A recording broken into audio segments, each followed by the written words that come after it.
नमस्कार विद्यार्थी मित्रांनो, भारतीय करिअर अकॅडमी जालना यामध्ये आपले स्वागत आहे. आज आपण पाहणार आहोत मिश्रणावर आधारित असलेला भाग क्रमांक 2. याच्या अगोदर आपण एक भाग क्रमांक पाहिला होता. सेम तशाच पद्धतीचं हे एक उदाहरण आहे. त्यामध्ये थोडंसं वेगळ्या पद्धतीचं बघा. इथं सांगितले तुम्हाला मीठ आणि पाणी यांचं मिश्रण असलेलं 12 लिटर द्रावण उन्हात ठेवल्यामुळे बघा 12 लिटर द्रावण आहे. उन्हात ठेवल्यामुळे 2 लिटर पाण्याचं काय झालं? बाष्पीभवन झालं. आता बाष्पीभवन प्रक्रिया ही आपल्याला माहिती आहे. बाष्पीभवन होणे म्हणजे काय?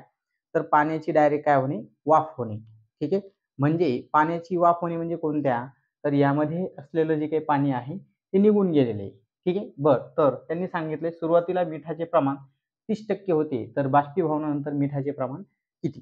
भाग क्रमांक 1 मध्ये सेम अशाच पद्धतीची आपण उदाहरणं पाहिली होती. त्यावेळेस बघा तुम्हाला सांगितलं होतं मी की जे द्रावण दिलेलं आहे ते द्रावण गुणिले त्यांच्यामध्ये असलेलं मिठाचं प्रमाण, या दोन गोष्टी आपण घेतल्या होत्या. ठीक आहे. तर सुरुवातीचं द्रावण किती होतं? 12 लिटर.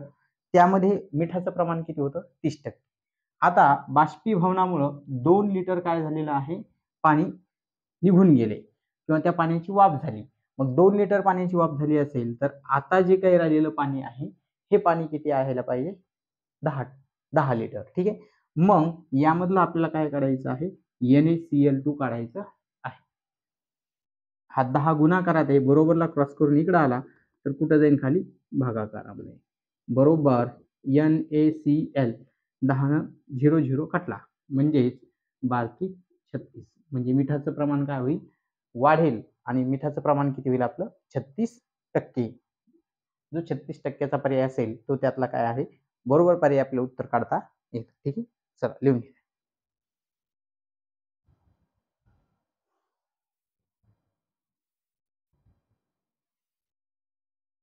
बघा पुढचा प्रश्न काय सांगितलाय? 15 लिटर द्रावणामध्ये मीठ आणि 15 लिटर द्रावण आहे. मीठ आणि पाणी असून त्यात 25% काय आहे? मिठाचे प्रमाण आहे. ठीक आहे.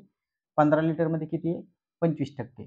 उन्हात ठेवल्यामुळे 3 लिटर पाण्याचे बाष्पीभवन झाले. म्हणजे 3 लिटर पाणी काय झालं? त्यातलं निघून गेलं. ठीक. बघू आता राहिलेलं जे काही द्रावण आहे त्या द्रावणामध्ये मिठाचे प्रमाण किती असं तुम्हाला सांगितलं. ठीक. बघा 15 लिटर होतं, त्यात किती होतं? 25%. 15 लिटर द्रावणात 25% मीठ होतं. 3 लिटर निघून गेलं म्हणजे खाली किती राहिलं? आता 12 लिटर द्रावण राहिलं. त्यातलं NaCl2 आपल्याला फाइंड करायचं आहे. 12 गुणाकारात इकडे येईन, खाली भागाकारात. 15 गुणिले 25 भागिले 12 बरोबर NaCl2. ठीक आहे. चला 3 5 15 3 चौक 12 म्हणजेच 25 गुणिले 5 25 5 125. भाग देऊन टाकू याला. 4 त्रिक 12 4 1 4 1 उरला पॉईंट देऊन 0 4 दोन्ही 8 2 उरले 0 4 पंचे 20 म्हणजेच 31.25% हे काय आहे? त्यातलं मिठाचं प्रमाण आपल्याला सांगता येतं जे नवीन द्रावणात असते. चल लिहून घ्या.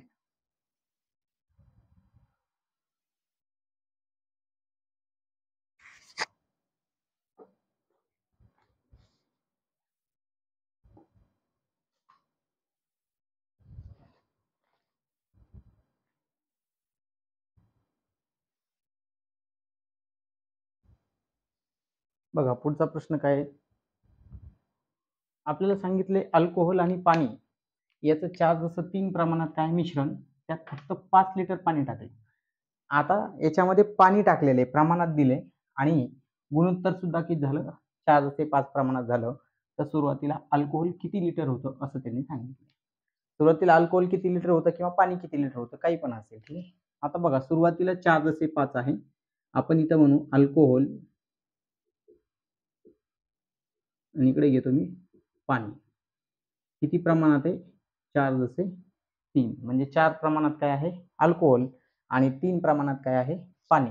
म्हणजे ज्या ऑप्शनला 4 न भाग जाईल ते पर्याय बरोबर असतील. पाणी विचारलं तर ज्या पर्यायाला 3 न भाग जातील ते पर्याय बरोबर असतील. पण आपल्याला त्याला सॉल्व्ह करायचे. ठीक आहे. अल्कोहोल असेल त्यातलं 4x, पाणी असेल 3x. x जोडून घेऊ. पुढे काय म्हणले बघा ते? त्यात 5 लिटर पाणी टाकलं. ठीक आहे. बघा 4x छेदामध्ये 3x. आता हे वरचं अल्कोहोल आणि खालचं पाणी आहे म्हणून पाण्यात किती लिटर टाकलं त्यांनी? 5 लिटर. म्हणून इथं काय केलं? 5 बरोबर. इकडे काय होतं बघा? टाकल्यास पाण्याचं प्रमाण काय होतं? अल्कोहोलचं 4 आणि पाण्याचं प्रमाण काय होतं 5 प्रमाणामध्ये होतं. म्हणजे अशा पद्धतीने ते येईल. ठीक. याला सॉल्व्ह करून घेऊ आपण. हा 5 इकडे गेला तर काय होईल गुणाकारात जाईल 20x. हा इकडे गेला तर दोघाला पण गुणाकारात जाईल. 12x अधिक 4 पंचे 20. दोघांची वजाबाकी झाली तर 8x बरोबर 20. तर x बरोबर काय मिळेल 20 छेदामध्ये 8. आता x आपल्याला मिळाला आहे. x जर मिळाला आहे तर आपल्याला काय फाइंड करायचे अल्कोहोल. मग अल्कोहोल जो काही आहे हा किती आहे आपल्याकडे किती होता सुरुवातीला अल्कोहोल 4x. x ची किंमत आलेली आहे x बरोबर किती आला 20 छेदामध्ये 4. तर 4 दोन्ही 8 20 भागिले 2 म्हणजेच किती 10 लिटर. ठीक. तर सुरुवातीला अल्कोहोल किती होतं तर 10 लिटर होतं. लिहून घ्या.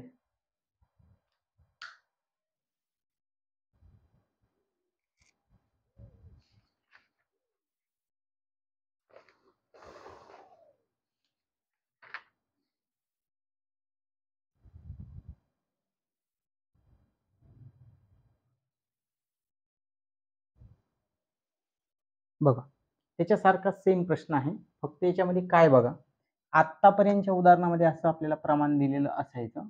आता याच्यामध्ये आपल्याला एकूण द्रावण दिलेलं आहे. एकूण द्रावण आहे तुमचं 55 लिटर. त्यामध्ये मिश्रण दिलेलं आहे दूध. हे समजा आपण म्हणू दूध आहे आणि हे तुमचं काय आहे पाणी 8:3. यात किती लिटर दूध टाकावे दूध टाकायचे म्हणजे दूध आणि पाण्याचं प्रमाण काय होईल 4:1 प्रमाणामध्ये होईल. सुरुवातीला आपण दूध आणि ते काढून घेऊ. 55 लिटर एकूण दूध व पाणी आहे. ठीक आहे. मग प्रमाणामध्ये किती आहे 8x अधिक 3x बरोबर 55. तर 11x बरोबर 55. तर x बरोबर किती 5. x ची किंमत जर 5 आली तर मी इथे लिहून घेतो दूध आणि पाणी हे जे काही आहे ते होते 8x जसे 3x म्हणजेच 8 गुणिले 5 बरोबर 40 लिटर काय होतं दूध आणि 3 गुणिले 5 बरोबर 15 लिटर काय होतं पाणी. ठीक. आपल्याला आता फिक्स मिळालं दूध पण माहिती आहे पाणी पण माहिती. आता ते काय म्हटले बघा किती लिटर दूध टाकावे. मग आपण म्हणू हे 40 लिटर दूध आहे खाली 15 लिटर पाणी आहे.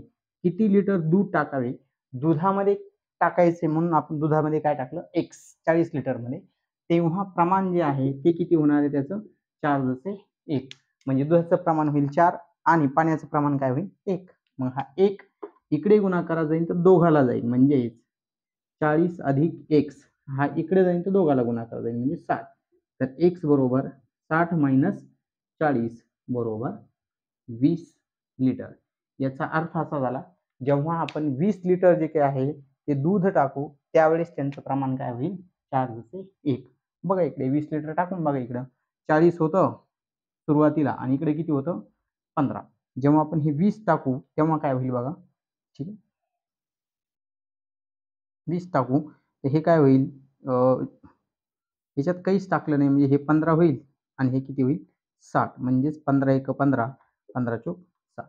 तर हे काय झालं आपलं प्रमाण बरोबर आहे. तर अशा पद्धतीनं हे जी काही उदाहरणं आहेत भाग क्रमांक 2 याच्या अगोदरचा एक भाग क्रमांक टाकलेला आहे तो पण पाहून घ्या. त्यामध्ये पण काही उदाहरणं आहेत. अजून काही उदाहरणं जर असतील जसं की याच्यामध्येच अजून पुढचा एक भाग आपल्याला घ्यायचा आहे तो पण भाग आपण उद्याच्या लेक्चर्समध्ये टाकण्याचा प्रयत्न करू. ठीक आहे. तर ही उदाहरणं आवडली असतील तर लाईक करा सबस्क्राईब करा जास्तीत जास्त विद्यार्थ्यांपर्यंत शेअर करा. धन्यवाद.